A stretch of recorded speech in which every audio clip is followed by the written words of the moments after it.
খাজা মঈনুদ্দিন চিশতির দরগা জিয়ারত করতে আজমিরে গেছেন প্রধানমন্ত্রী শেখ হাসিনা। ভারত সফরের তৃতীয় দিন রোববার সকাল ৯টায় নয়াদিল্লির পালাম বিমান ঘাঁটি থেকে ভারতীয় বিমান বাহিনীর বিশেষ বিমানে জয়পুরের উদ্দেশ্যে রওনা হন প্রধানমন্ত্রী ও তার সফরসঙ্গীরা। সেখান থেকে তারা হেলিকপ্টারে আজমির যান। এর আগে ২০১০ সালের জানুয়ারিতে ভারত সফরের সময় প্রধানমন্ত্রী আজমিরে গিয়েছিলেন। খাজা মঈনুদ্দিন চিশতির দরগাহ জিয়ারতের পর দুপুরে দিল্লি ফিরবেন প্রধানমন্ত্রী। বিকেলে কংগ্রেস নেত্রী সোনিয়া গান্ধী রাষ্ট্রপতি ভবনে গিয়ে প্রধানমন্ত্রী শেখ হাসিনার সঙ্গে সাক্ষাৎ করবেন। পরে ভারতের রাষ্ট্রপতি প্রণব মুখোপাধ্যায়ের সঙ্গে সাক্ষাৎ হবে প্রধানমন্ত্রী শেখ হাসিনার।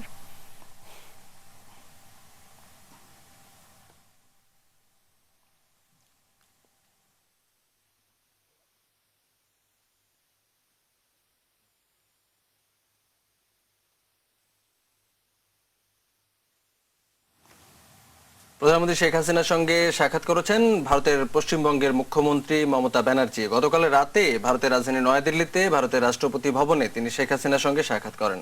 প্রধানমন্ত্রীর মুখ্য সচিব ডক্টর কামাল আব্দুল নাসের চৌধুরী বৈঠক শেষে সাংবাদিকদের বলেন, বহুল আলোচিত তিস্তার পানি বন্টন চুক্তি নিয়ে তাদের মধ্যে আলোচনা হয়েছে। এছাড়া আন্তঃসীমান্ত পানি ব্যবস্থাপনা ও দুদেশের মধ্যে প্রবাহিত নদীগুলোর পানির হিস্সা আদায়ের বিষয়েও বিস্তারিত কথা হয়েছে।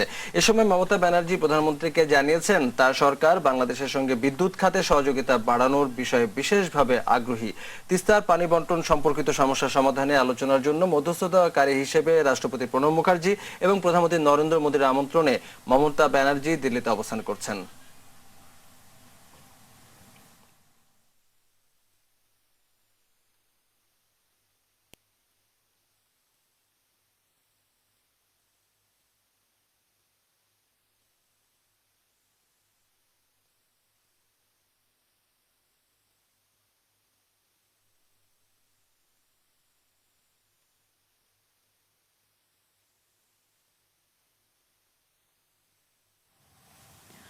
দর্শক, প্রধানমন্ত্রীর ভারত সফরের খবর জানতে আমরা এখন সরাসরি কথা বলবো আমাদের সহকর্মী আশিকুর রহমান অপুর সাথে। অপু, আজ আজমির শরীফ থেকে ফেরার পরে প্রধানমন্ত্রীর কি কি কর্মসূচি রয়েছে আমাদেরকে জানাবেন। আজমির শরীফ থেকে ফিরে দুপুরের পরে মূলত আজকের মূল অনুষ্ঠানটি রাষ্ট্রপতির সাথে তার সাক্ষাৎ, যেটি প্রণব মুখার্জির সাথে, সেটি তার আগে সোনিয়া গান্ধী, কংগ্রেস সভানেত্রী এবং তার পুত্র রাহুল গান্ধী, এই দুইজন দেখাবেন। আজকে গুরুত্বপূর্ণ বিষয় এ দুটি। মূলত প্রণব মুখার্জির সঙ্গে আজকে যে বৈঠক এবং সোনিয়া গান্ধীর সঙ্গে যে বৈঠক, ভারতের রাজনৈতিক সঙ্গে বলা যায় যে কংগ্রেস বড় একটি রাজনৈতিক শক্তি, তাদের সঙ্গে এখন আনুষ্ঠানিক কথাবার্তা হয়নি। তো সেই বিষয়টি নিয়ে কথা হবে। আমি কিছুক্ষণ পর প্রণব মুখার্জির পুত্র অভিষেক মুখার্জির সঙ্গে কথা বলবো, যদি সম্ভব হয় আপনাদের সঙ্গে হয়তো সংযুক্ত হতে পারি। কংগ্রেস এই তিস্তা পানি চুক্তি নিয়ে এক সময় যথেষ্ট চেষ্টা করেছে, চুক্তি রেডি করেও শেষ পর্যন্ত দিতে পারেনি। আপনারা একটু আগে যেটা বললেন যে মমতার সঙ্গে প্রধানমন্ত্রী দেখা, এবং সেখানে একটা বিকল্প প্রস্তাব এসেছে। মমতা বন্দ্যোপাধ্যায় প্রধানমন্ত্রীকে একটু আনঅফিসিয়ালি আলাপে ছলেই অনেকটা প্রস্তাব দিয়েছেন যে তিস্তার পানি যদি এই মুহূর্তে দেওয়া সম্ভব না হয়, সেক্ষেত্রে অন্য নদীগুলোর পানি বন্টনে যদি পশ্চিমবঙ্গ সরকার আগ্রহ দেখায়, সেটা বাংলাদেশ কিভাবে নিবে। তো বাংলাদেশের উত্তর কি, এর উত্তরে আমরা এখনো জানতে পারিনি সেভাবে। তবে আমি আগে বলেছি যে 2018 সালে পঞ্চায়েত নির্বাচন আছে। পঞ্চায়েত নির্বাচনে খুব বেশি প্রোপাগান্ডার খেলা হয়। সেই প্রোপাগান্ডার খেলায় তিস্তা একটা বড় ফ্যাক্টর হয়ে যেতে পারে, এবং পঞ্চায়েতের শক্তি যদি মমতা বন্দ্যোপাধ্যায় হারায় ফেলে, তাহলে তৃণমূলের যে মূল শক্তি, সেই শক্তিটা মমতা বন্দ্যোপাধ্যায় হারিয়ে ফেলতে পারে। সেই পঞ্চায়েত নির্বাচন পর্যন্ত তিস্তার জল কেন যায় কিনা, এটা মমতা বন্দ্যোপাধ্যায়ের আসলে প্রধান চাওয়া। যদিও কেন্দ্রীয় সরকারকে অনেকটা বলতে হবে যে বাংলাদেশ বাধ্য করেছে ভারতের কেন্দ্রীয় সরকারকে এই অবস্থানে আসতে, যে মমতা বন্দ্যোপাধ্যায় রাজি না হলেও কেন্দ্রীয় সরকার যেন এই চুক্তিতে তিস্তার জলের দিকে একটা সুরাহা করে। তো এই কালকে প্রধানমন্ত্রীর সঙ্গে যখন দুই প্রধানমন্ত্রীর মধ্যাহ্নভোজে অংশ নিয়েছিলেন মমতা বন্দ্যোপাধ্যায়, তখনও মূলত এই আলাপচারিতা কিছুটা হয়েছে, এবং মমতা বন্দ্যোপাধ্যায়ের সাথে প্রধানমন্ত্রী কিছুটা হাস্যরসাত্মক বা খুনসুটিমূলক কথাবার্তা বিনিময় হয়েছে। অর্থাৎ এখনো তিস্তার বিষয়ে মমতার যে একটা অনাগ্রহ রয়েছে। আমি কালকে বলেছিলাম যে প্রণব মুখার্জির সঙ্গে যখন দুঃখিত নরেন্দ্র মোদী আর প্রধানমন্ত্রী শেখ হাসিনা যখন ব্রিফ করছিলেন, এবং সেখানে উপস্থিত মমতা বন্দ্যোপাধ্যায়ের মুখাবব দেখে আমার মনে হয়নি তিনি সন্তুষ্ট। মনে হয়েছে যে তিনি খুব চাপে পড়ে এখানে এসেছেন, এবং সেটারই প্রমাণ পরে যখন প্রধানমন্ত্রীকে তিনি এ কথা বলেছেন। ফাইজা। ফাইজার বদলে আমি আপনাকে প্রশ্ন করতে চাই শেখ অপু, যে আপনি প্রধানমন্ত্রী শেখ হাসিনা দিল্লিতে পৌঁছানোর অন্তত দুদিন আগে থেকে আপনি দিল্লিতে রয়েছেন। আপনার কাছে একটু জানতে চাই যে এই বাংলাদেশের প্রধানমন্ত্রীর দিল্লি সফর কে আসলে ভারতের গণমাধ্যমগুলো কিভাবে দেখছে? ভারতের গণমাধ্যমে এই 22টি অথবা যে 38টি যে চুক্তি হলো, এই চুক্তি এবং সমঝোতাকে ভারতীয় গণমাধ্যম কিভাবে দেখছে, এবং এই পুরো ব্যাপারটি মিলে দিল্লি এবং ঢাকার কূটনৈতিক তৎপরতাকে আপনার চোখে কি রকম লাগছে?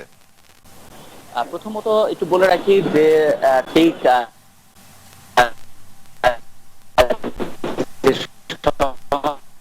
প্রধানমন্ত্রী শেখ হাসিনা ভারত সফরে আসেন, সঙ্গে তাদের কূটনীতি দালাই লামার অরুণাচল সফর। এই কারণে ভারতের প্রথম সারির যে নিয়মগুলো সেগুলো কিন্তু প্রধানমন্ত্রী আসার আগের দিন পর্যন্ত চীন ইস্যুতে খুব সরব ছিল, সেগুলো নিয়ে আলোচনা বেশি করেছে। কিন্তু প্রধানমন্ত্রী আসার পরপরই যখন নরেন্দ্র মোদী সব প্রোটোকল ভেঙে বিমানবন্দরে গেলেন, তখন তাদের আলোচনার মুখ্য বিষয় হয়েছে কেন বাংলাদেশের সঙ্গে সম্পর্ক উষ্ণ করার জন্য ভারত এত উদ্গ্রীব। আমি যে কথাগুলো বারবার বলেছি যে ভূ রাজনীতিতে বাংলাদেশের অবস্থান, বাংলাদেশের সাম্প্রতিক অর্থনৈতিক অবস্থান, বাংলাদেশের সাম্প্রতিক কূটনৈতিক সাফল্যগুলো ভারতকে নানাভাবে চিন্তিত করেছে। এগুলো ঘুরে ফিরে বারবার ভারতের পত্রিকায় এসেছে, এবং যখন নরেন্দ্র মোদী আচমকা এসে বিমানবন্দরে এসে স্বাগত জানালেন শেখ হাসিনাকে, তখন ভারতীয় পত্রিকার মুখরোচক বিষয় হয়ে গেছে এগুলো। এবং গতকালকে চুক্তিগুলোর পরে এবং চুক্তিগুলোর আগেও ভারতের যে প্রথম সারির গণমাধ্যমগুলো তারা মমতা বন্দ্যোপাধ্যায়কে অনেকটা গালাগালি করছেন এক প্রকার, যে মমতা বন্দ্যোপাধ্যায়ের জন্য বাংলাদেশ ভারত সম্পর্কে একটা চিট ধরতে যাচ্ছে, এরকম একটা মনোভাব তাদের ছিল। তো তার পরে আজকে আমরা লক্ষ্য করলাম যে এই চুক্তিগুলো হওয়ার পর ভারতীয় গণমাধ্যমগুলো মনে করছে যে সম্পর্কের উষ্ণতা আগের থেকে কমেনি। নগদ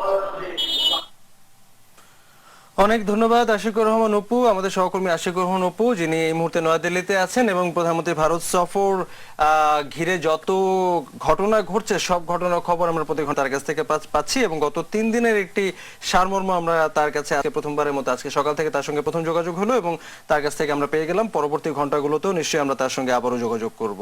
আমাদের কাছে প্রধানমন্ত্রী ভারত সফর নিয়ে আরো বেশ কিছু খবর রয়েছে। গতকালকে যত খবর সবগুলো একটা একটা করে আবার একটু মনে করে দিতে চাই যে প্রধানমন্ত্রী শেখ হাসিনা ভারত সফরের তিস্তা চুক্তি না হলেও দুদেশের বর্তমান সরকারি পারে তিস্তা ইস্যুর দ্রুত সমাধান করতে কথা বলেন ভারতের প্রধানমন্ত্রী নরেন্দ্র মোদী। গতকাল দিল্লির হায়দ্রাবাদ হাউসে দুদেশের প্রধানমন্ত্রীর উপস্থিতিতে 500 বিলিয়ন মার্কিন ডলারের সামরিক ক্রয়ের ঋণ চুক্তি সহ মোট 5 বিলিয়ন ডলারের ঋণ চুক্তি স্বাক্ষরিত হয়। সবচেয়ে বড় চাওয়া তিস্তা চুক্তি এখনই হলো না, তবে আশ্বাস মিলল তিস্তা চুক্তি হবেই। পশ্চিমবঙ্গের মুখ্যমন্ত্রী মমতা বন্দ্যোপাধ্যায়কে সামনে রেখেই এই ঘোষণা দিলেন ভারতের প্রধানমন্ত্রী Narendra Modi. Along with our shared land boundaries are our shared rivers. That has attracted the greatest attention is the Tista. I firmly believe that it is only my government and Excellency Sheikh Hasina, your government, that can and will find an early solution to Tista water sharing. মানুষের দ্বিতীয় সর্বোচ্চ আগ্রহ ছিল সামরিক চুক্তি হচ্ছে কিনা। জানা গেল প্রতিরক্ষা খাতে সহযোগিতা চুক্তি হচ্ছে, ভারত সেখানে 500 মিলিয়ন ডলার ঋণ দিচ্ছে। এই ঋণের টাকায় মূলত কেনা হবে ভারতীয় অস্ত্রই। সব মিলে 5 বিলিয়ন ডলার ঋণ দিচ্ছে ভারত, যা ব্যয় হবে বিভিন্ন খাতে। I am happy to announce a line of credit of $500 million to support Bangladesh defense-related procurement. In implementing this line of credit, we will be guided by Bangladesh needs and priorities. প্রধানমন্ত্রী শেখ হাসিনার এই সফরে চুক্তি এবং সমঝোতা স্মারক মিলে সই হয়েছে 22টি বিষয়। কিন্তু এই সফরের সবচেয়ে বড় প্রাপ্তি হিসাবে বাংলাদেশের প্রধানমন্ত্রী শেখ হাসিনা এবং ভারতের প্রধানমন্ত্রী নরেন্দ্র মোদী দেখছেন দুই দেশের সম্পর্কের উষ্ণতা বেড়ে যাওয়াকে। I know that her feelings for Bangladesh are as warm as my own.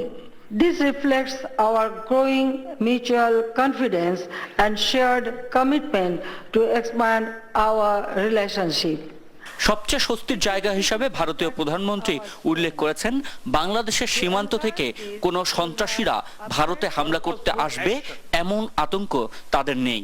মুক্তিযুদ্ধের সময় থেকে শুরু হওয়া দুই দেশের এই সম্পর্কে এই এলাকার মানুষ ছাড়াও দক্ষিণ পূর্ব এশিয়া উপকৃত হবে বলেই মনে করছেন দুনেতা।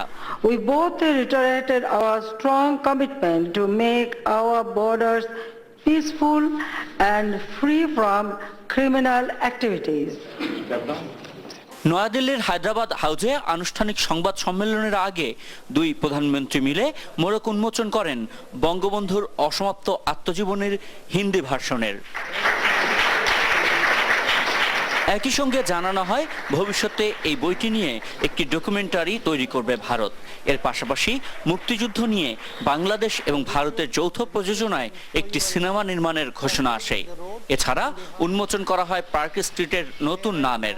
বঙ্গবন্ধু শেখ মুজিবুর রহমানের নামে নাম করা হয়েছে রাস্তাটির একাংশের। চীনের সঙ্গে বাংলাদেশের সম্পর্কের সাম্প্রতিক উন্নতির পর ভারতে যে অস্বস্তি তৈরি হয়েছিল দুই প্রধানমন্ত্রীর একান্ত বৈঠকের পর এবং এই সংবাদ সম্মেলনের পর সেই অস্বস্তি অনেকটাই কেটে গেছে বলে মনে হলো দুই প্রধানমন্ত্রীর সংবাদ সম্মেলনের বক্তব্যে। Welcome you and your delegation. Ashiqur Rahman Apu, ATN news, New Delhi. প্রধানমন্ত্রীর ভারত সফরে চুক্তি ও সমঝোতা স্মারক স্বাক্ষর হলো আসলে কয়টি? বাংলাদেশের পররাষ্ট্র সচিব বলছেন 38টির মতো। অন্যদিকে ভারতের পক্ষ থেকে বলা হচ্ছে এই সংখ্যা 22টি। তাদের পররাষ্ট্র মন্ত্রণালয়ের ওয়েবসাইটে এর তালিকাও প্রকাশ করেছে তারা।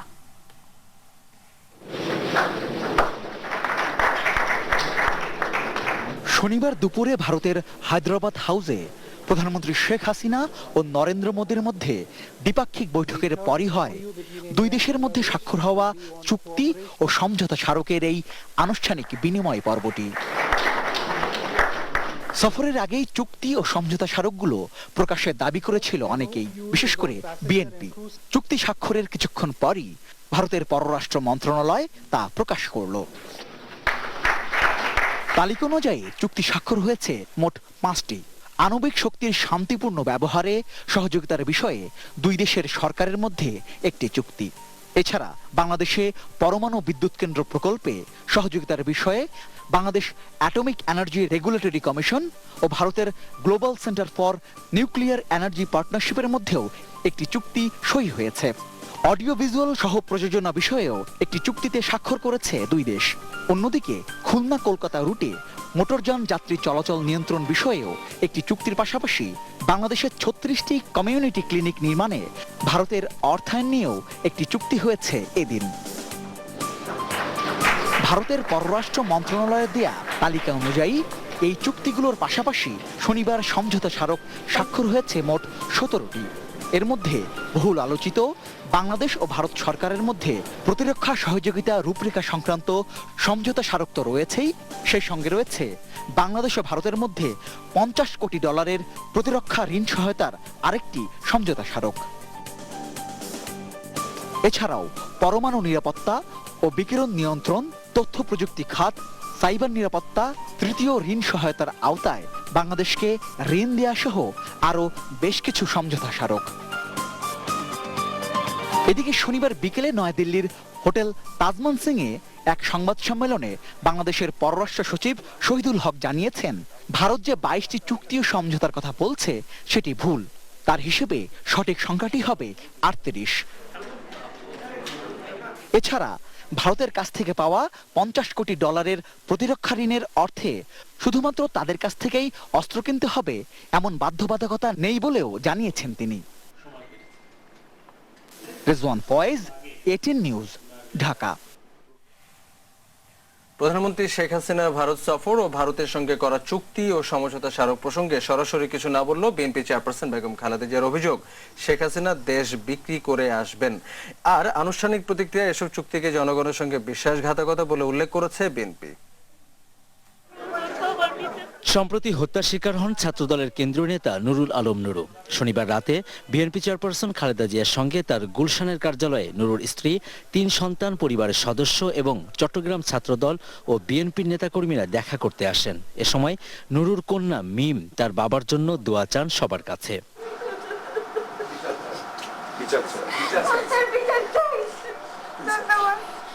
পরে খালেদা জিয়া তার বক্তব্যে দাবি করেন নুরুকে টার্গেট করে হত্যা করা হয়েছে। হাসিনা হাতে শুধু বাংলাদেশের মানুষের রক্তে রঞ্জিত। হাসিনা প্রতিনিয়ত সারা বাংলাদেশের মানুষকে খুন করছে, হত্যা করছে। হাসিনা ভাবতে পারে না যে জনগণ হয়তো না জানতে পারে, কিন্তু উপরে একজন আছেন যে তিনি সব দেখছেন, সব জানেন, এবং সেই সময় মতো তিনি ঠিকই বিচার করবেন। হাসিনার বিচার এই দেশের মাটিতেই করবে, এই দেশের মাটিতে। প্রধানমন্ত্রী শেখ হাসিনা দেশ বিক্রি করেছেন বলে বরাবরের মতো অভিযোগ করেন বিএনপি চেয়ারপারসন খালেদা জিয়া। আজীবন ক্ষমতায় থাকার স্বপ্নের জন্য সে এর মধ্যে অনেক কাজ করেছে, এখনো এই দেশের কিছুই রাখেনি, সবই বিক্রি করেছে, আরো বলে বাকি যেটা আছে সেটাও বিক্রি করে আসবে।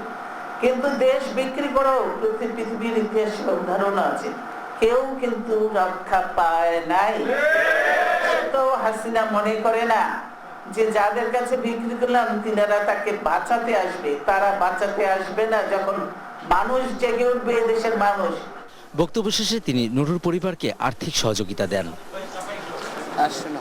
এর আগে বিকেলে নয়াপল্টনে বিএনপির কেন্দ্রীয় কার্যালয়ে ভারতের সঙ্গে চুক্তির বিষয়ে তাৎক্ষণিক প্রতিক্রিয়ায় দলটির সিনিয়র যুগ্ম মহাসচিব রুহুল কবির রিজভী আহমেদ দাবি করেন, ভারতের সঙ্গে করা প্রতিরক্ষা সহযোগিতা বিষয়ক সমঝোতা স্মারক জনগণের সঙ্গে বিশ্বাসঘাতকতা। এটি দেশ এবং জনগণের প্রতি চরম বিশ্বাসঘাতকতা। সই করার পূর্বে জনগণকে একটি শব্দ অবহিত না করা এটা এক গভীর ষড়যন্ত্রের অংশ। Javed Akhtar, ATN news, Dhaka. দর্শক, হ্যাপেনিং আওয়ারে আমাদের সময় হয়ে গেল। ছোট্ট একটি বিরতি নেবার, আমরা কিছুক্ষণের মধ্যে ফেরত আসছি, সঙ্গেই থাকুন।